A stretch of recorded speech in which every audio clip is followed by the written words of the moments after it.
ابھی آپ کو اہم خبر دیتے چلیں، شہر قائد میں کورونا کے بڑھتے کیسز کے پیش نظر مقامی انتظامیہ نے ضلع وسطی کے مزید علاقوں میں اسمارٹ لاک ڈاؤن نافذ کر دیا۔ نوٹیفیکیشن کے مطابق ضلع وسطی کے 4 ٹاؤنز گلبرگ، نارتھ کراچی، لیاقت آباد اور نارتھ ناظم آباد کے مختلف علاقوں اور رہائشی یونٹس میں 18 مئی تک اسمارٹ لاک ڈاؤن نافذ رہے گا۔ نوٹیفیکیشن میں بتایا گیا مذکورہ ٹاؤنز میں کورونا کے 77 مریض موجود ہیں۔ ضلعی ہیلتھ آفیسر کی جانب سے ہاٹ اسپاٹ کی نشاندہی کے بعد کورونا پابندیاں مزید سخت کرنے کا فیصلہ کیا گیا۔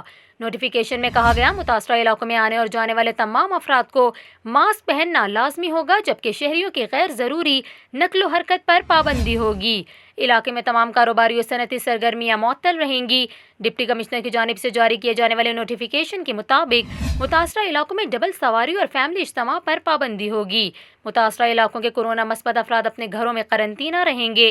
نوٹیفیکیشن میں یہ بھی کہا گیا کہ سندھ حکومت متاثرہ علاقوں میں بسنے والے مستحق افراد میں راشن تقسیم کرنے کے ہر ممکن اقدامات کرے گی۔